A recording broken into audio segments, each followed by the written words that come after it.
হাজার লক্ষ্যবস্তুতে আক্রমণ করেছে। আক্রমণ করতে করতে টার্গেট কিলিং করতে করতে পুরো ধুমড়ে মুচড়ে দেওয়া হয়েছে ইরানকে। যদিও বাংলাদেশি মিডিয়াগুলো ইরানকে ফেপে ফুলে ফাঁপিয়ে অনেক বড় কিছু করে দেখানো হচ্ছে, কিন্তু আলটিমেটলি ইসরায়েল এবং আমেরিকার ইরান খুব একটা কিছু ক্ষতি করতে পারেনি।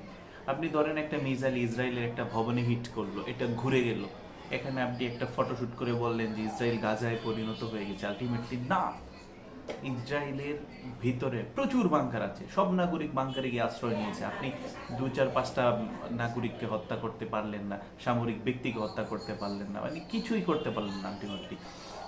এরপর আমরা গতকালকে দেখেছি ইরান যেভাবে প্রায় 9টা আরব রাষ্ট্র আক্রমণ করেছে।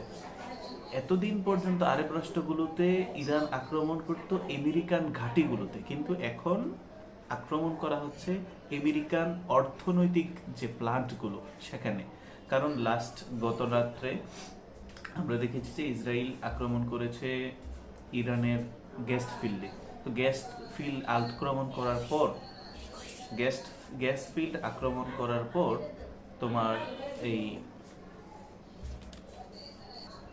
ইসরায়েল ইরানের গ্যাস ফিল্ডগুলোতে আক্রমণ করার পর ইরান চিন্তা করতেছে আমাদের গ্যাস ফিল্ড যেহেতু ধ্বংস করে দিয়েছে, আমাদের অর্থনৈতিক ইনফ্রাস্ট্রাকচার যেহেতু ওরা ডিস্ট্রয় করে দিয়েছে, তো আমরাও আরব দেশগুলোকে ভালো থাকতে দেব না। যার ফলশ্রুতিতে তারা সৌদি, কাতার, কুয়েত, বাহরাইন, আরব আমিরাত, রাষ্ট্রগুলো আছে, প্রায় 9টা রাষ্ট্রের তেলের অবকাঠামোতে, গ্যাসের অবকাঠামোতে সরাসরি ডিরেক্ট হিট করেছে, একের পর এক মুহুর্মুহু হামলা চালিয়েছে।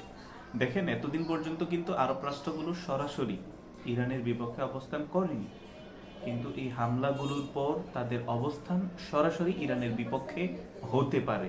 কাতারের যে গ্যাস ফিল্ডে আক্রমণ করা হয়েছে, এখান থেকে বছরে প্রায় 200 বিলিয়ন মার্কিন ডলার তাদের ইনকাম হয়। এখন তারা যদি বলে তোমরা আমাদের গ্যাস ফিল্ড সেভ করো, ইরানকে ডিস্ট্রয় করো, তোমাদেরকে 100 বিলিয়ন ডলার আমরা দিয়ে দেবো, এটা যদি আমেরিকাকে কাতার এই প্রস্তাব দেয়, আমেরিকা আর ইসরায়েল হেসে খেলে নেচে নেচে তারা ইরানকে ধ্বংস করে দেবে। দেখেন, ইরান তাদের যে শত্রু আমেরিকা ও ইসরায়েল, তাদের কাছে যুদ্ধ বিমান, যুদ্ধ জাহাজ, এগুলোর কিন্তু অভাব নেই। তাদের সাময়িক যে অসুবিধাটা হচ্ছে সেটা হচ্ছে অর্থ।